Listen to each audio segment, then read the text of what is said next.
I don't think I'd heard real calypso until I heard Lord Flea, and then my mind was blown, as if a new world was just discovered.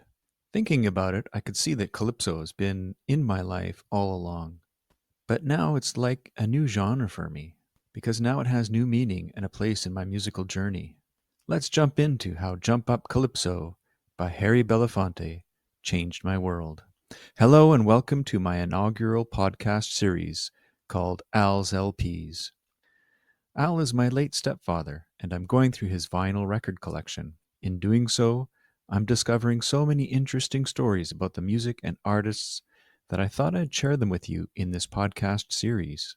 In today's episode, I discovered Calypso. Yes, just like Columbus discovered America. First of all, let me tell you what it means to go through Al's LPs. I take each one out and listen to it end to end twice, as well as cataloging them in a spreadsheet and looking them up on Discogs and Wikipedia. When I started listening to Jump Up Calypso, I hadn't heard the songs before, but the music was not unfamiliar. I recognized calypso music, though it was never a genre I sought out. But then the song Jump in the Line came on. And this is the highlight of the album for me, and as it turns out, the highlight for many other people over generations. It's the song in the Beetlejuice movie when the family starts dancing around the dinner table. Shake, shake, shake, Sonora. Shake it all the time. Can't sing very well, but if I sing too well, I'll get copyright infringement. It was a nice surprise to hear such a familiar song and know that this is the source. The origin of that song is in my hands. And the funny thing was that all this time, since I saw the movie, the music was familiar to me somehow, but I couldn't place it.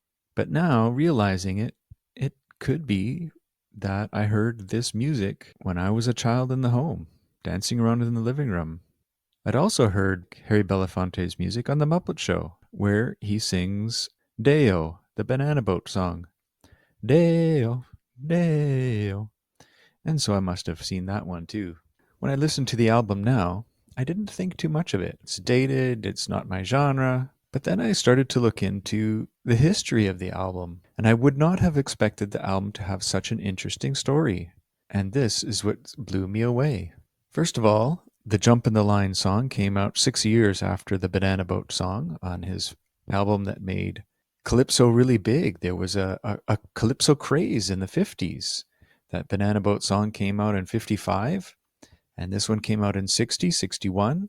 In 56, Billboard launched its best-selling popular albums chart, March 24th, 1956. The first number one album on that new weekly list, Belafonte by Harry Belafonte. And that's the one that had the Deo Banana Boat song. Harry Belafonte is still number 12 on the list for most cumulative weeks at number 1. Jump Up Calypso made it to number 3. What was number 1 and 2? I can't find the weekly charts, but the annual chart shows that other number ones during this time period were GI Blues by Elvis Presley, the Exodus soundtrack, and an album called Calcutta by Lawrence Welk. Very, very interesting to see what was topping the charts. Now here's the change my world part. I found out that Jump in the Line was a cover song that Harry Belafonte did. He didn't write it, he interpreted it. So I went searching for the earliest version, and I could not find any recordings of the person who wrote it, and even the credits were mixed on who wrote it. So there's maybe some debate in who the original composer was. Wiki credits Aldwin Roberts, better known by the stage name Lord Kitchener, or Kitch. And I'm like, Lord, what's up with that name? I couldn't find his version. Maybe it was never recorded, but I did listen to some of his music. Didn't really stick out for me, very orchestral. And then I found Woody Herman's 1952 version. This is very big band jazz, so there's a big band jazz version. Then the next recording is from 1955 by Lord Invader. Another Lord name. Must be a thing.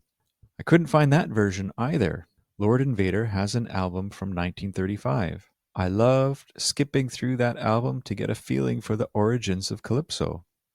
and the music from the 30s. Very cool. The second cited recording is Lord Invader in 1955. At first, I did not find that version, so I listened to the rest of the album. But then I did find the version in question, called Labor Day, Jump in Line. Cool, it's just him and a piano. Then I listened to similar artists. The one I liked the most was Lord Flea. His music sounded to me like the most authentic calypso. It was recorded in 1958, but sounds like earlier music. He hits these amazing high notes, and I loved it. In a 1957 interview for the UK Calypso Star magazine, Lord Flea explained, "In Jamaica, we call our music mento, until very recently. Today, calypso is beginning to be used for all kinds of West Indian music. This is because it's become so commercialized. If the tourists want calypso, then we sell it to them." Continuing with the story, leading up to Harry Belafonte's version, in 1958, Lord Fly recorded another version, and that's the version that inspired Belafonte. I couldn't find this version either. There's an album on the streaming services that has this style of calypso that I highly recommend. It's called Before Reggae, and it has 91 songs with a lot of calypso. And this is the influence, the music that begot reggae. And I like the early versions because they're less polished and more raw and emotional. So, was Al a part of the calypso heyday in any way? He would have been about 9 or 10 years old when this album was released. Was this LP one that he bought or acquired from his dad or elsewhere? I have a feeling that it was in his household when he was young, like I was. At least, that's the way I imagine it. There you have a quick tour of my calypso discoveries. And one more thing that I'd like to add in the way that it changed my world. Although everything may be interesting, it might not be that life-changing. But it was thanks to researching this LP that I created this podcast. And there you have it. Before you go, please check out the episode description. I have links to a lovable robot interview in which AI-generated talking heads discuss the same source material that I used to research this episode. I wrote and recorded my episode without the use of any AI. Then I provided the same sources I used to the Google AI, and it created a 2-person discussion based on the info. Were they more interesting than me? Well, there's a link to their 8-minute conversation in the notes. I also have links to Al's LP's playlists on Spotify, a link to purchase the actual albums from Al's LP's collection, a link to my survey for feedback. I'd like to know which music streaming services you use so that I can see if it's necessary to add more than just Spotify. And there's even a link to support me so that I can continue as a content creator. Thank you for listening and have a great rest of your day.